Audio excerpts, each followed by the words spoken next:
Malam itu langit begitu gelap dari biasanya, yang sesekali kilatan cahaya menyambar seiring rintikan air hujan mengguyur jalanan besar yang begitu sepi. Di ujung jalanan itu terlihat seorang gadis yang berjalan di bawah guyuran hujan. Rambutnya yang basah terurai menutupi sebagian wajahnya. Dia tampak tertunduk dengan kedua tangan memeluk dirinya yang bergetar kedinginan. Kenapa dia setega itu padaku? Kenapa kalian setega ini padaku? Dasar pengkhianat. Akan kubalas kalian. Teriakan Pia di tengah suara derasnya air hujan. Dia menangis sesengguhkan seiring kelebatan bayangan sang kekasihnya yang sedang bercumbu dengan temannya. Terkilas lagi dalam ingatan, membuat Pia semakin dipenuhi amarah, benci, kesal, dan rasa sakit akibat pengkhianatan dari orang terdekatnya. Kaki Pia terus melangkah tanpa tentu arah di trotoar jalanan sepi itu, hingga tanpa dirinya sadari, ada seorang lelaki yang sedari tadi membuntutinya tak jauh beberapa langkah di belakang. Lelaki itu memayungi kepala Pia dengan payung yang dia pakai. Sontak langkah kaki Pia pun terhenti lalu perlahan dia tengadah. Dia melihat pada payung hitam yang memayunginya kemudian menengok ke belakang untuk melihat siapa si pemilik payung itu. "Repan," ucap Pia dengan suara parau akibat menangis. Lelaki bernama Revan itu hanya menatap sendu. "Pia, ada apa denganmu?" ucapnya dengan suara berat. Tangisan Pia kembali terisak, kepala dia tertunduk dan menutupi matanya dengan lengan. "Revan." Melihat wanita yang menangis di hadapannya, Revan pun dibuat bingung dan terkejut. Pia. Panik dia harus berbuat apa untuk menenangkannya.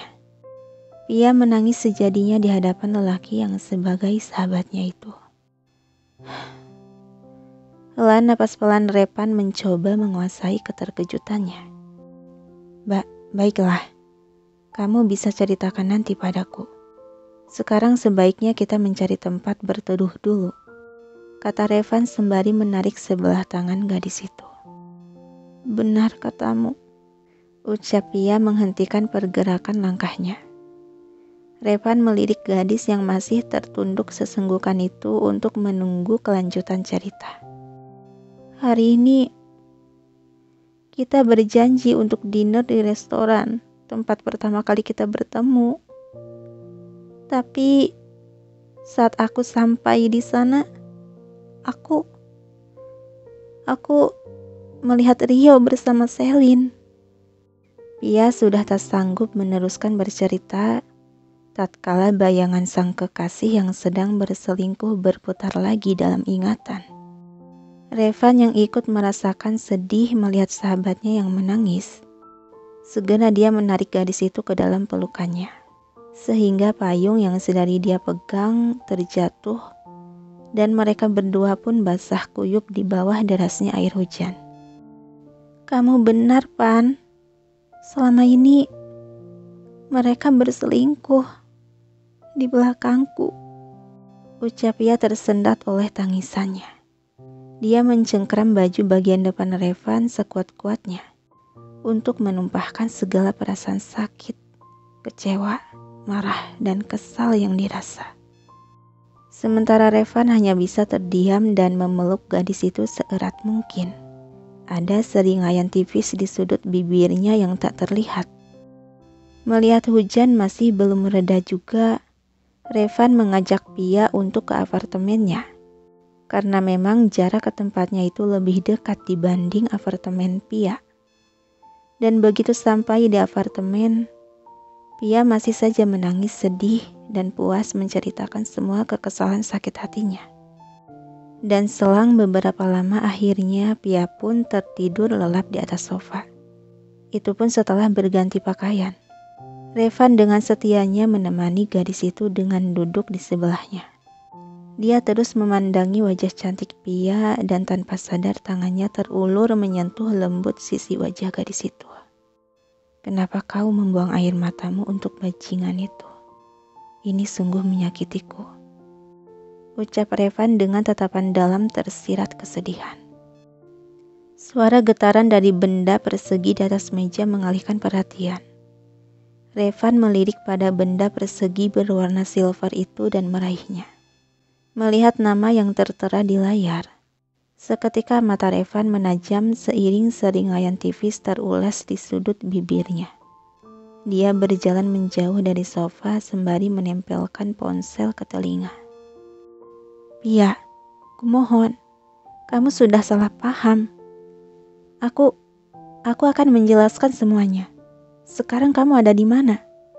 Suara pria dari seberang telepon terdengar gelisah resah penuh kecemasan dan berat. Revan masih terdiam hanya mendengarkan. Pi, apa kamu mendengarku? Kumohon, biarkan aku menjelaskan semuanya. Yang kamu lihat di sana itu tidak seperti itu. Jadi kumohon beritahu aku, kamu di mana sekarang? Senyuman tipis di sudut bibir Revan terulas merasa telah menang. Tawa tertahan Revan, yang seketika membuat Rio terdiam sejenak. Terdengar gertakan gigi dan hembusan napas kasar dari seberang telepon. Revan, apa yang sedang kau lakukan pada wanitaku? Geraman Rio sudah terhanyut dalam emosi. Kekehan mengejek Revan. Wanitaku, mulai sekarang dia adalah gadisku. Brengsek, sudah kuduga. Jadi ini perbuatanmu. Teriakan amarah Rio. Kenapa kau semarah itu? Bukankah aku hanya mengambil kembali milikku yang kau ambil? Sialan, brengsek. Akan kuungkap muka aslimu padanya. Dan kau akan menyesal. Silahkan. Kita lihat siapa yang akan lebih didengar olehnya. Setelah mengucapkan kata tersebut, Revan langsung memutus panggilan secara sepihak, lalu mematikan ponsel milik Pia itu. Dia kembali berbalik mendekati sofa dan duduk di sebelah Pia yang terbaring tertidur lelap.